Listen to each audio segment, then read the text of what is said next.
Bueno, hola Fito Garcés, ya estás recibido.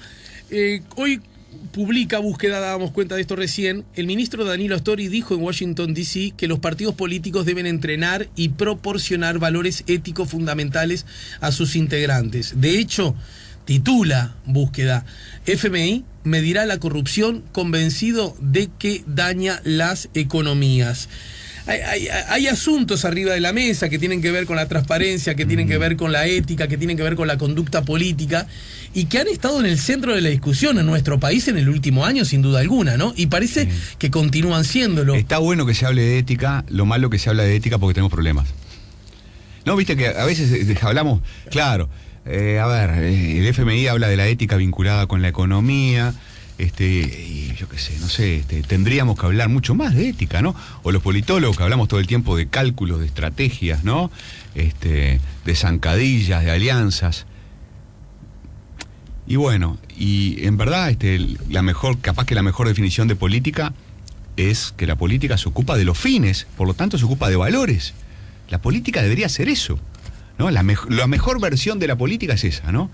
La política como discusión sobre fines últimos, hacia dónde queremos ir, qué vamos a privilegiar, la justicia, la igualdad o la libertad, ¿no? Por ejemplo, ¿no? ¿Qué vamos a privilegiar? ¿El orden o la libertad? Porque dijimos, por ejemplo, a coro. Claro. Por ejemplo, pero vos decís que, perdón. El coro me interesa. Aunque estés hablando muy rápido. ¿Soy yo que estoy lento? No, me parece que estoy hablando un poco. Nunca me había fijado lo rápido que hablas. No sé por qué. Tenemos que hacer un poco de reiki, como Daniela Paisé. Bueno, pero tenemos que hablar un poco más, no sé si lento o rápido, pero hablar de ética. Y se está hablando de ética en Uruguay mucho, y creo que es bueno que se hable de ética, solo que se habla de ética porque tenemos problemas, ¿no? Tenemos problemas. Mirá, yo creo que nunca habíamos hablado, desde que empezó la famosa era progresista, nunca habíamos hablado tanto de ética como en este tercer gobierno de Vázquez. ¿Viste? Explotó la bomba de ANCAP, la comisión investigadora, el déficit y no sé qué, y a partir de ahí, yo creo que de fines del 2015 hasta ahora, todo el tiempo, yo creo que no hay día que no se hable de ética. A ver, no hay día que no aparezca el asunto. Cuando no es el déficit de ANCAP, y si alguien metió la mano en la lata, ¿no? Son los negocios con Venezuela. Cuando no son los negocios con Venezuela son las tarjetas corporativas. Cuando no son las tarjetas corporativas son los legisladores que atropellan gente. En fin, se está hablando todo el tiempo de ética porque aparecieron problemas serios. Y al mismo tiempo hay algunas reacciones en el sistema político, ¿no? La discusión pasa a ser, bueno, ¿cómo hacemos con todo esto, no? ¿Qué hacemos con las tarjetas corporativas? ¿Y qué hacemos en general con las instituciones? Aparece la JUTEP, ¿no? La Junta de Transparencia y Ética Pública jugando un papel novedosísimo. Yo estoy muy ilusionado con el rol de la JUTEP y te he leído de que vos también, sí, ¿no? Sí. Lo digo porque hay gente que lo vive exactamente desde el otro lado, ¿no? Sí. Entonces, bueno, la JUTEP habla, los medios hablan, los políticos hablan, el Partido Independiente presentando un proyecto de ley vinculado con todo este asunto de cómo asegurar que haya más transparencia, y en toda esa discusión, en el medio de toda esa discusión, aparece de vuelta el debate sobre los fueros parlamentarios. Tema delicadísimo. Me resultó muy llamativo, no que aparezca el tema, porque a mí me gusta que aparezcan los temas una y otra vez, ¿no? Aparece por esto, ¿no? Es consecuencia de todo este lío y del mal humor de la gente que crecientemente está diciendo son todos iguales. Pero viste que lo metió en el gato, lo puse en medio de la mesa el fiscal de corte. Y eso luce como una novedad. Tenés que coincidir conmigo, ¿no? Sí. Porque no lo hizo ni un actor político, ni una organización experta en el... Me resulta... Lo digo como un dato objetivo, no tengo opinión, ¿no? Sí, arrancó la discusión, yo te diría que los fueros fuertemente arrancó ahora, en el 2016, cuando el senador Luis Lacalle Pou reflotó un proyecto de ley que ya había presentado en la legislatura anterior, en el 2011, orientado a eliminar los fueros parlamentarios, o sea, modificar el artículo 114 de la Constitución. Dicho sea de paso, para modificar un artículo de la Constitución, hay que reformar la Constitución. Hay que hacer un laburito, ¿no? Hay que armar una coalición importante. Entonces, en fin. Y después preguntárselo a la gente. Y hay que sí, exactamente. Entonces, el camino es largo.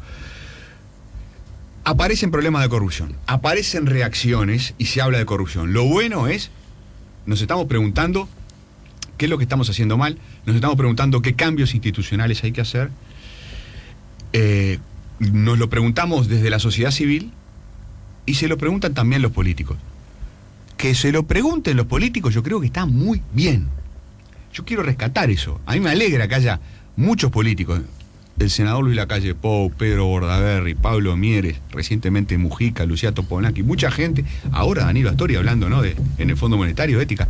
En fin, que haya políticos que se estén haciendo cargo de este problema, reflejando que sintonizan con el malestar de la gente y con las sospechas crecientes de la gente respecto a la probidad de los representantes, está bárbaro. Eso está muy bien. Ahora, lo que me asusta un poco, y capaz que desde que peino canas, o sea, hace más o menos 25, 30 años, me estoy poniendo conservador, me asusta un poco este asunto de los fueros parlamentarios, ¿no? O sea, los fueros parlamentarios es una cosa que viene muy de lejos, ¿no? No sé, desde el siglo XII o el siglo XIII en el derecho público español, y que en Uruguay arranca en 1830, y ha habido muchas reformas constitucionales y a nadie se le ocurrió nunca sacar los fueros parlamentarios.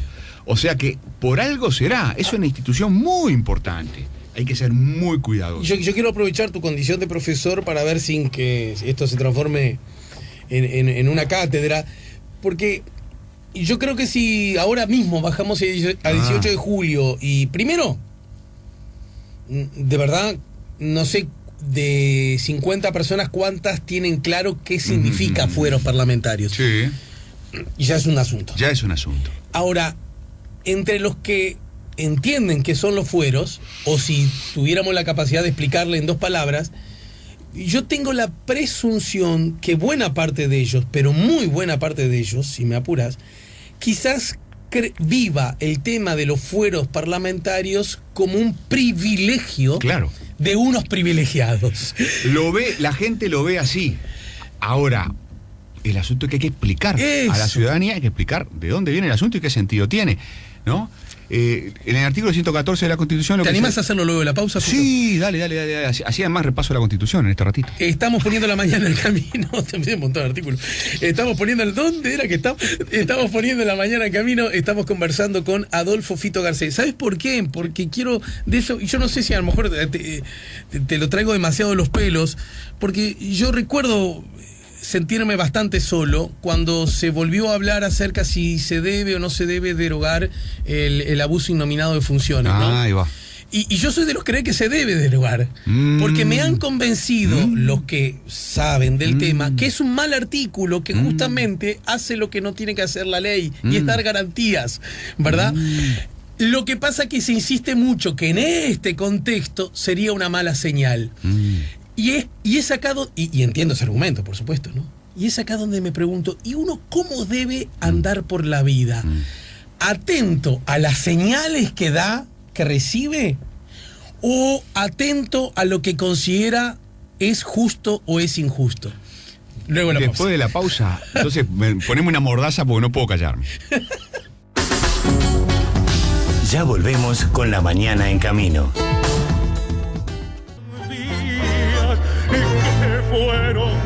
Estamos poniendo la mañana en camino. Adolfo Fito Garcés pone la mañana en camino y había quedado pendiente entonces. ¿Qué hacemos a propósito de los fueros? Contanos antes que nada por qué se crearon, por qué hay un grupo de individuos que gozan de fuero legal, digamos, ¿no? Eso, ¿no? ¿Los fueros en qué consisten? En que los legisladores no pueden ser acusados de delitos comunes mientras están de delitos comunes. Mientras están en el ejercicio de su cargo de representación. Por eso la gente dice, ¿cómo? ¿Tienen coronita? No, no es que tengan coronita. No pueden ser acusados, establece la ley, a menos que, el a menos que es muy importante, a menos que 2/3, eso dice el artículo 114, 2/3 de su propia Cámara diga, señor, usted está siendo acusado pública y notoriamente por la justicia de estas cosas, ¿no? Los fundamentos de la justicia son sólidos, así que a usted le vamos a suspender su condición de legislador y por lo tanto usted tendrá que comparecer ante los tribunales competentes. ¿Se entendió? No es que no podés ser juzgado en todas las condiciones, no puede ser juzgado a menos que tu propia Cámara diga, che, marchá para la justicia. ¿Sabes qué? Claro, no te queremos. Por mayoría especial. Y todo tiene un sentido. O sea, el sentido no es proteger a los políticos proteger a la clase política para que la clase política pueda delinquir. El sentido que tiene es, inicialmente, proteger al poder legislativo, digo cuando en la tradición jurídica española y en la tradición jurídica nacional, proteger al poder legislativo de la amenaza de los demás poderes, del poder ejecutivo que controla a la policía y, y a los militares, proteger al poder legislativo y también proteger al poder legislativo del poder judicial. ¿Te acuerdas aquello, no? De bueno, que la república descansa en la separación de poderes. Bueno, proteger, aislar al poder legislativo de posibles abusos de los demás poderes. Pero además, yendo más a lo concreto, no hay una forma más sencilla de liquidar a un rival que sembrando la sospecha de que es un delincuente. Y permitime agregar, y me da la sensación que hoy día, con el avance, feliz avance, yo lo veo con alegría, de la tecnología a propósito de la comunicación, más que nunca. Sí, porque ni siquiera necesitas de un inescrupuloso dueño de un diario. Claro. Ahora o de alcanza un inescrupuloso juez. Porque puede haber perfectamente un juez, un fiscal, alguien del sistema judicial dispuesto a hacerle el favor a un amigo político. Puede haberlo. Claro. A ver, yo soy de los que piensa que la justicia en Uruguay es independiente, pero ¿está? A ver, precisamos garantías institucionales y no descansar en la honestidad simplemente de las personas. No apostar todas las fichas a que las personas van a obrar bien. Las instituciones se crean pensando que las personas no necesariamente van a obrar de acuerdo a criterios éticos. Para eso se crean las instituciones, ¿no? Javier Gallardo siempre dice que David Hume decía, ¿no? Hablando de estas cosas, hay que hacer de cuenta que todos los hombres son bribones. Claro. ¿No? Las instituciones Bribones. son bribones, se decía hace 4 siglos, ¿no? Sí. A ver, no hacemos las leyes pensando si lo son, o en los federalistas, ¿no? En los papers federalistas, en el Federal Paper, ¿no? La base de las instituciones políticas norteamericanas, ¿no? Las instituciones no se hacen pensando que los hombres son ángeles. Así está dicho en los papeles federalistas, ¿no? No. Las instituciones se hacen sospechando lo peor. Porque en realidad ese principio nos ayuda a que, y si somos ángeles, no pasa nada. Claro, por supuesto. El tema es que, bueno, ¿no? Un día, a ver, en Estados Unidos armaron todo un sistema político pensando que un día podían tener un personaje de la calaña de Trump. No pensaron, siempre vamos a tener un presidente sabio, bueno, bien intencionado. Podemos tener un día un presidente de la peor especie, ¿no? Y para eso armaron un sistema político que le da poco poder al presidente. ¿Se entiende? Entendido. Bueno, claro. Entonces, el asunto es, los fueros protegen de los abusos de los demás poderes y los fueros son elevan muchísimo el precio, ¿no?, de la judicialización de la política. ¿Qué es judicializar la política? ¿No? Es tramitar en los tribunales asuntos que hay que dirimir políticamente. Políticamente, la discusión política, la lucha por el poder entre los políticos se tiene que dar por argumentos políticos. No se tiene que dar en los tribunales de justicia, ¿no? ¿Cuál es la propuesta de A? ¿Cuál es la propuesta de B? ¿Cuál es la propuesta de C? ¿Qué hizo A? ¿Qué hizo B? ¿Qué hizo C? ¿No? Esa tiene que ser la discusión, ¿no? No me embarres el partido sembrando sospechas, ¿no?, de que A, B o C delinquieron. ¿Qué es la tentación? Es el atajo más simple, ¿no? El atajo más simple es decir que un político es corrupto o que un político está cometiendo un delito. Entonces, por eso es que hay que tener tanto cuidado con los fueros. Ahora, lo entiendo clarísimo y además coincido. Y en ese contexto, mal o bien, nos hemos acostumbrado, si querés el ejemplo máximo es las gabardinas, ¿no? Sí, nos hemos acostumbrado a que asuntos políticos sean elevados entre justicia. Es más, ya hay. Y llevados por los propios políticos subiendo las escaleras de los estrados. Ya hay, no en Uruguay, ya hay en todos lados. cualquiera de los que nos está de los 8 que nos están escuchando. Vamos arriba. Vamos arriba, Estadio 1. Vamos arriba. Cerró Estadio 1 y se vinieron para acá. Exactamente. Puede buscar en internet judicialización de la política y le van a aparecer muchas entradas, ¿no? Es decir, es un tema que ocurre en todo el mundo, la judicialización de la política. Gente, Brasil. Más judicializada la política en Brasil. Más judiciada la política que en Brasil, imposible. ¿No? Un juez metiendo preso a un candidato a la presidencia, ¿no? Un terremoto político desatado por un juez. Entonces, la judicialización de la política es un tema delicadísimo que ocurre en todas partes, que la justicia actúe esté bien, pero favorecer en exceso la judicialización de la política puede ser extraordinariamente peligroso. ¿Y cómo colocás el equilibrio entonces? Entonces no sé, entonces el asunto para mí es mantener los fueros, hay que mantener los fueros, ¿tá? Y hay que fortalecer todas las otras instituciones vinculadas con la transparencia, ¿no? Por ejemplo, ¿quiénes operan, quiénes actúan, qué instituciones actúan a favor de la transparencia? Los periodistas. Cada vez hay más periodismo de investigación, ¿no? El ex vicepresidente Raúl Sendic cayó básicamente por una investigación periodística. Fue decisivo lo que hizo Patricia Madrid y Viviana Ruggero, ¿no? Sí. Fue decisivo. Coincidió también con que el pedido lo hizo búsqueda, pero igual aplica, ¿no? Y ¿sabes qué? Toda la investigación sobre las tarjetas corporativas y los gastos de los jerarcas de las empresas públicas, todas esas investigaciones son posibles porque en el año 2008 se votó una ley de acceso a la información pública. Me leíste la cabeza porque quería llegar a ese punto porque cualquiera de nosotros puede reclamar ser eso, informado. Ni siquiera periodista tenés que ser, a eso quería llegar. Entonces, ese tipo de cosas valen. Hay que favorecer el periodismo de investigación. Lo de Vilar, que ahora se está hablando tanto. Exacto. Que más allá de Tuvo que salir Roballo a explicar. Pero hay una información que el propio Estado se ve obligado a dar. Entonces, esas son las cosas buenas que hacen en la transparencia. Pero a mí me gusta cuando el Estado se cobra penal, quiero decir, ¿entendés? Claro. Es decir, porque esa ley la crearon, para seguir la lógica, los políticos. Que se dijeron, necesitamos que haya normas que nos que nos vigilen. Es bien interesante esto. Se hizo en el año 2008, tercer año de la era progresista, comienzo del gobierno del Frente Amplio. ¿Por qué?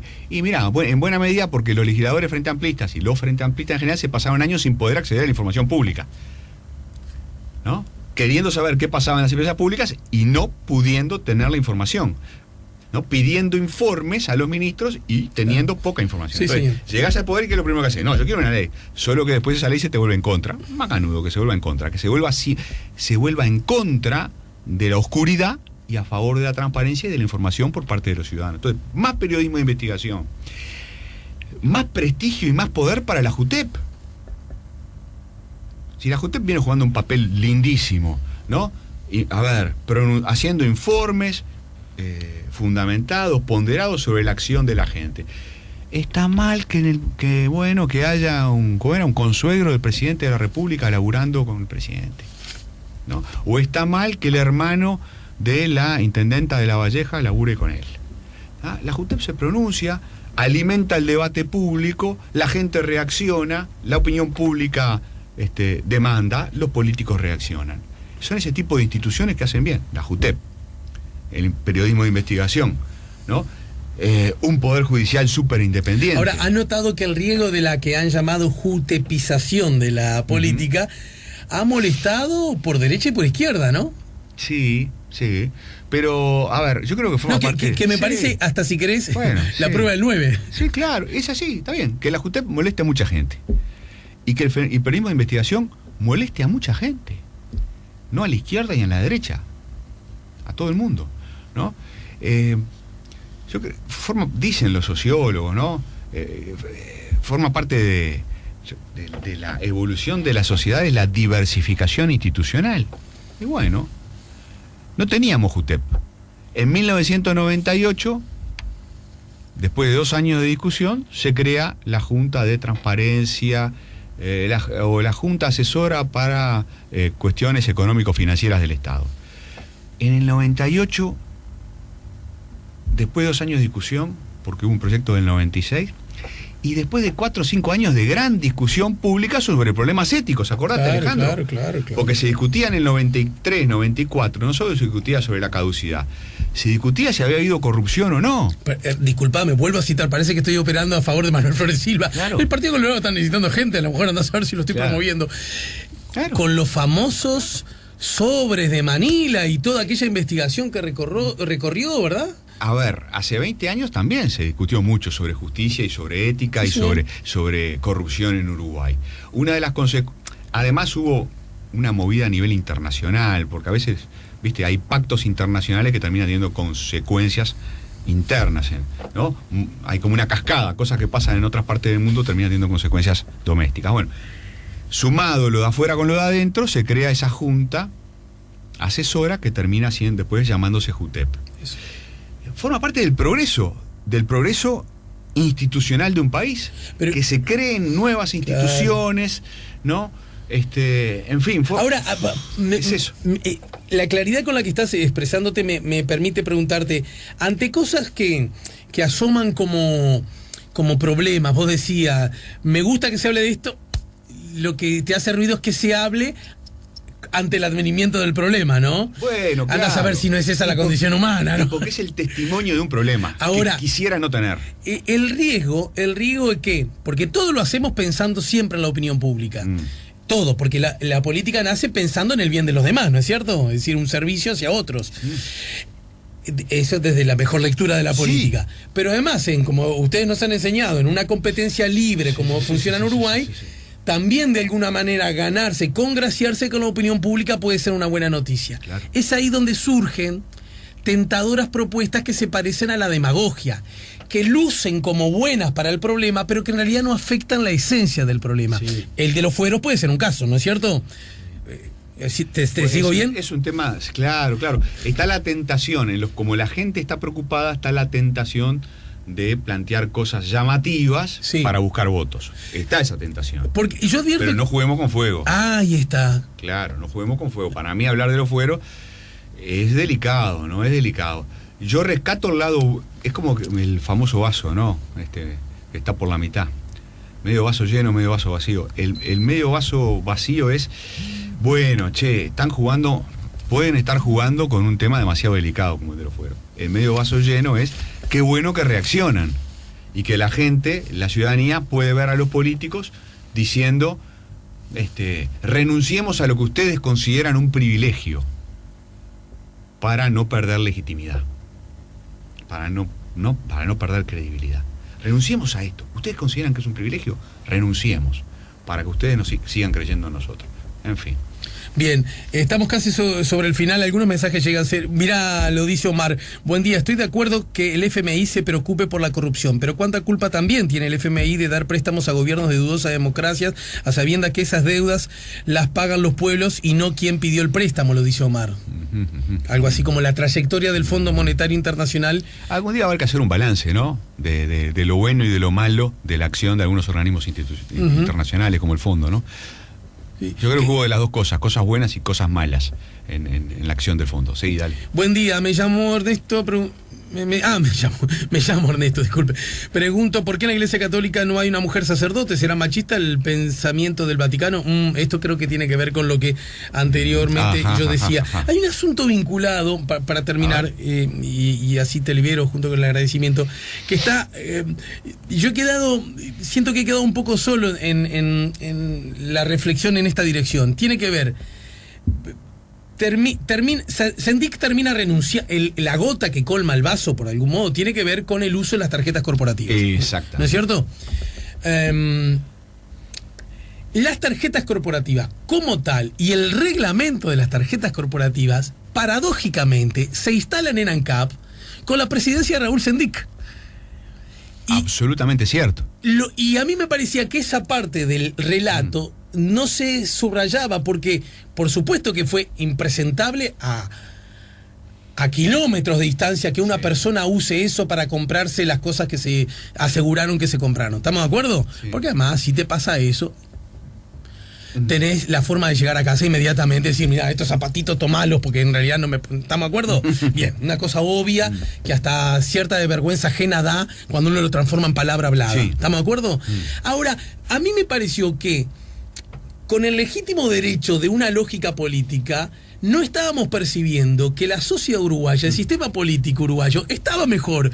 Porque en realidad las tarjetas, yo estoy muy a favor de la tarjeta corporativa, porque da trazabilidad de la supuesta... Da trazabilidad. ¿Verdad? Y además, el reglamento existía desde este nuevo momento político, sí. que fue justamente el que llevó, digamos, a la renuncia, nada menos, de un vicepresidente de la República por comprarse un colchón y un vaquero, porque justamente no cumplió con lo que él mismo, no él por sí, pero seguramente con él a favor, se incumplió. Me parece que no es un dato menor para no poner todo al borde del precipicio. Está bien, es un dato importante, forma parte de la historia, es parte de la historia y las historias hay que contarlas completas. Paso la raya para preguntarte, ¿crees que este asunto juega un rol en la campaña electoral como un insumo para votar a favor o en contra de tal o cual? Sí, creo que sí, porque aprendí algo en los tiempos que hacía opinión pública y lo que aprendí es que para la opinión pública uruguaya no hay nada más importante en un político que la honestidad. Cuando entran las sospechas sobre si los representantes, sobre si los líderes son honestos o no, la lealtad política se hace puré.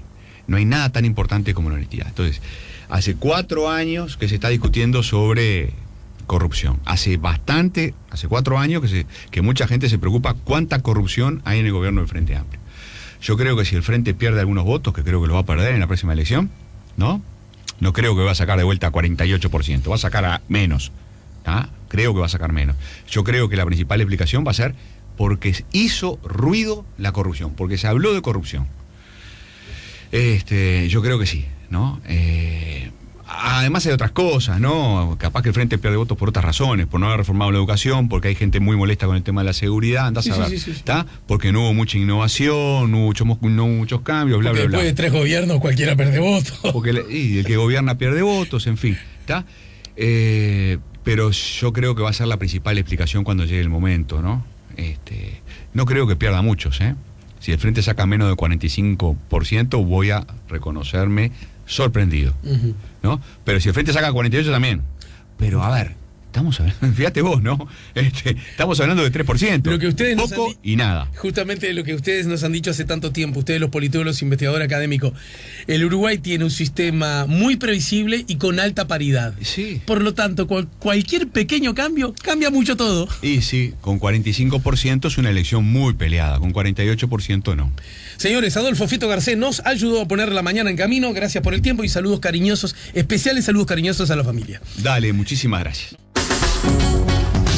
Ya volvemos con La Mañana en Camino.